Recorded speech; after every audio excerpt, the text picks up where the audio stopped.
Oh Ramadan, oh Ramadan, Ramadan, Ramadan, Ramadan. اعوذ باللہ من الشیطان الرجیم بسم اللہ الرحمن الرحیم یا ایھا الذین آمنوا کتب علیکم الصیام کما کتب علی الذین من قبلکم لعلکم تتقون۔ اے ایمان والو، تم پر روزہ فرض کیا گیا ہے جیسے تم سے پچھلی امتوں پر فرض کیے گئے تھے، تاکہ تم تقوی والے بن جاؤ، متقی بن جاؤ، تم میں تقوی کی صفت پیدا ہو جائے۔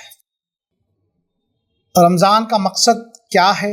اللہ تعالیٰ نے بتایا کہ رمضان کا مقصد تقوی کا حصول ہے۔ تقوی کیسے حاصل ہوگا؟ اللہ تعالیٰ نے کیوں رکھا ہے رمضان میں بھوکے رہنے کو؟ تقوی کیسے بھوکے رہتے ہیں، تقوی کیسے حاصل ہوگا؟ آپ دیکھیں، جب انسان بھوکا ہوگا تو اللہ تعالیٰ سے قریب ہوتا ہے، یعنی جو اللہ تعالیٰ کی جو وحی الہی ہے، جو کلام الہی ہے، اس کو انگیز کرنے کی، اس کو سمجھنے کی اس کے اندر صلاحیت زیادہ پیدا ہوتی ہے۔ آپ دیکھیں، جب موسیٰ علیہ السلام کو اللہ تعالیٰ نے کوہ طور پر جب توریت دی، جہاں احکام عشرہ دیے، تو آپ 40 روز آپ کوہ طور پر تھے، آپ روزے سے تھے۔ حضرت عیسیٰ علیہ السلام کو جب انجیل دی گئی تو آپ روزے سے تھے۔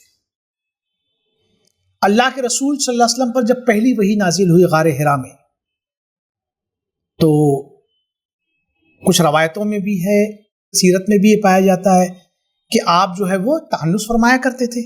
اس میں یہ تھا کہ آپ جو ہے وہ اعتکاف فرماتے تھے، اس میں یہ تھا کہ آپ روزے کی حالت میں تھے۔ تو وحی الہی کا روزے سے بہت ہی مضبوط رشتہ ہے، بہت ہی کلوز رشتہ ہے۔ انسانی قلب جو ہے، جب انبیاء کو جب وحی الہی ان پر نازل ہوئی، جب ان کو نبوت سے سرفراز کیا گیا، جب ان کو کتاب الہی دی گئی، تو کتاب الہی کو برداشت کرنے کی، اس کو سہارنے کی جو قلب میں طاقت ہونی چاہیے، وہ روزے کی حالت میں پیدا ہوتی ہے۔ تو روزے کے مقصد جو ہے، تاکہ امت مسلمہ جو ہے ایمان والوں میں تقوی کی صفت پیدا ہو۔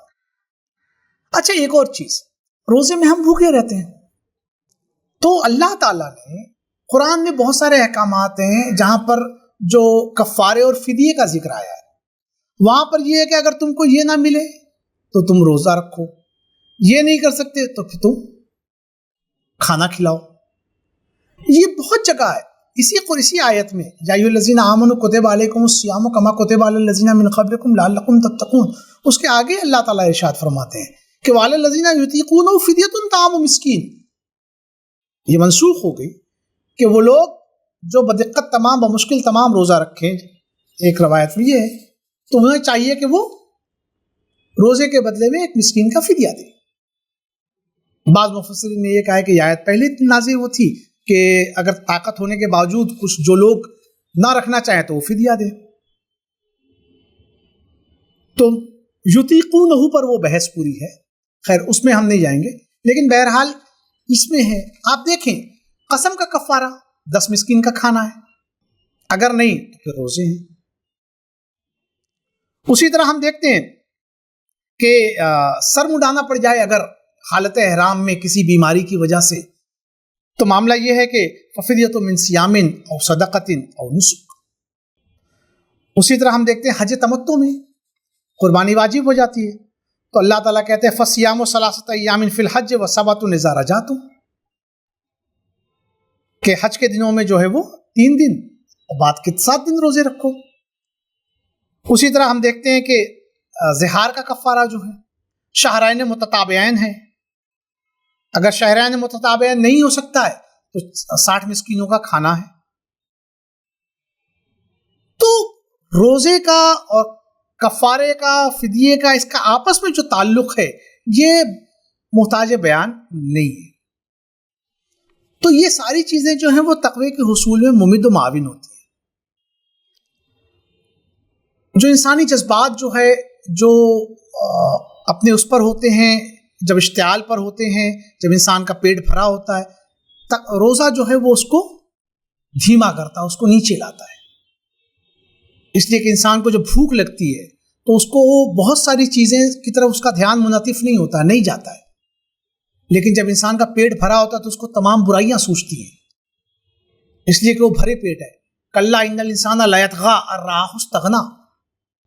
انسان جو ہے وہ یقیناً سرکشی کی راہ اختیار کرتا ہے جب وہ استغنا پاتا ہے، اپنے آپ کو مستغنی پاتا ہے، غنی پاتا ہے. تو جب اس کو کھانے کی حاجت ہوگی تو وہ لوگوں کی احتیاج کا بھی خیال رکھے گا. یہ تقوی کے لیے لازمی چیز ہے. اللہ تعالیٰ تقوی پیدا کرنا چاہتے ہیں ہمارے اندر. ایک اور چیز پہ اس کا فرمایا وَلِتُكَبِّرُوا اللَّهَ عَلَىٰ مَا هَدَاكُمْ وَلَعَلَّكُمْ تَشْكُرُونَ. آگے چل کر فرمایا يُرِيدُ اللَّهُ بِكُمُ الْيُسْرَ وَلَا يُرِيدُ بِكُمُ الْعُسْرَ وَلِتُكْمِلُوا الْعِدَّةَ وَلِتُكَبِّرُوا اللَّهَ عَلَىٰ مَا هَدَاكُمْ وَلَعَلَّكُمْ تَشْكُرُونَ. کہ یہ آسانی اللہ تعالیٰ نے اس لیے رکھی ہے کہ اگر تم مریض ہو یا سفر میں ہو تو رمضان کی گنتی بعد میں پوری کر لو. اللہ تعالیٰ فرماتے ہیں کہ یرید اللہ بکم اليسر ولا یرید بکم العسر ولتکملوا العدۃ، تاکہ تم عدت کو یا گنتی کو پوری کرو. ولتکبروا اللہ علی ما ہداکم، اور اللہ کی تکبیر بیان کرو اس واسطے کہ اس نے تم کو راہ سجھائی. ایک یہ ہے کہ اللہ تعالیٰ کی تکبیر بیان کریں. ولعلکم تشکرون، ہمارے اندر شکر کا جذبہ پیدا ہو. یہ بھی رمضان کی ایک غایت اللہ تعالیٰ نے بتائی، رمضان کا مقصد بتایا، روزے کا مقصد بتایا کہ انسان کے اندر شکر کے جذبات پیدا ہوں. جب ہم دیکھتے ہیں کہ ہمارے پاس کھانے پینے کی فراوانی ہے، ہمیں بھوک کا احساس ہوتا ہے، تو ہمیں دوسروں کی بھوک کا سمجھ میں آتی ہے کہ وہ آدمی جو غریب ہے اس کے پاس کھانے کو نہیں ہے اس کا کیا عالم ہوتا ہوگا. تو ہم پھر شکر ادا کرتے ہیں اللہ کا کہ اللہ میں روزے سے تو ہوں، میں اس وقت تو بھوکا ہوں، لیکن میں جیسے ہی سورج غروب ہوگا تو نے مجھے اتنا دیا ہے کہ میں اطمینان سے افطار کر سکوں. یہ شکر کے جذبات پیدا ہوتے ہیں، اور اسی سے غم گساری اور خیرخواہی کے جذبات بھی پیدا ہوتے ہیں کہ انسان ان کی فکر کرے جن کے پاس افطار کا سامان نہیں ہے. پھر اس کے بعد اس آیت کے بعد دیکھیں اللہ تعالیٰ فرماتا ہے وَإِذَا سَأَلَكَ عِبَادِي عَنِّي فَإِنِّي قَرِيبٌ. اے نبی صلی اللہ علیہ وسلم جب میرے بندے تم سے میرے بارے میں پوچھیں تو کہنا میں قریب ہوں. اجیب دعوت الداعی اذا دعان، میں پکارنے والے کی پکار کا جواب دیتا ہوں جب وہ مجھے پکارتا ہے. فَلْيَسْتَجِيبُوا لِي، انہیں چاہیے کہ وہ میری پکار پر لبیک کہیں. وَلْيُؤْمِنُوا بِي، اور مجھ پر ایمان رکھے. لَعَلَّهُمْ يَرْشُدُونَ، توقع ہے کہ انہیں رشد و ہدایت نصیب.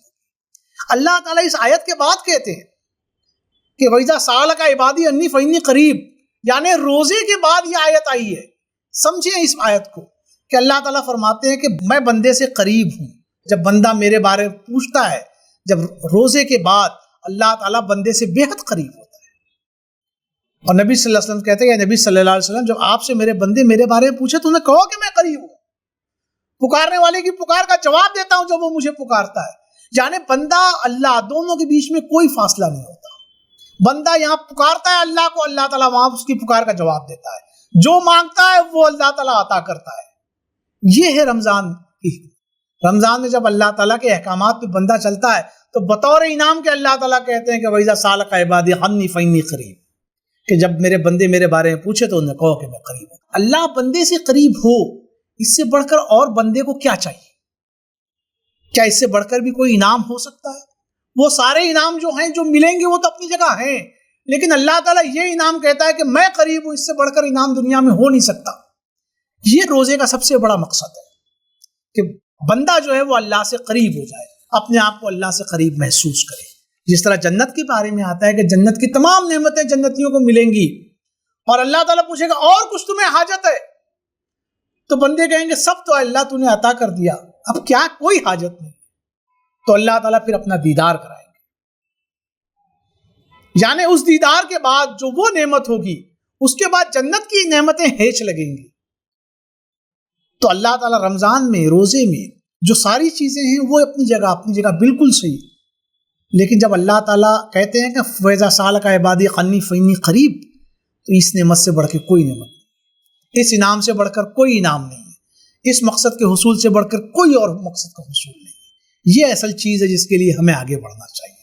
رمضان کا مقصد یہ ہے تقویٰ کی صفت پیدا ہو، اس تقوی کی صفت سے ہم جو ہے وہ اللہ تعالیٰ سے اپنے آپ کو قریب کر لیں، اور اللہ تعالیٰ پھر ہمیں اپنی جنت کی لازوال نعمتوں سے مالا مال فرمائے. اللہ تعالیٰ سے دعا ہے کہ اللہ تعالیٰ ہمیں تقوی کے حصول کی توفیق عطا فرمائے، رمضان کا جو مقصد ہے اسے حاصل کرنے کی توفیق عطا فرمائے. وآخر دعوانا ان الحمد للہ رب العالمین.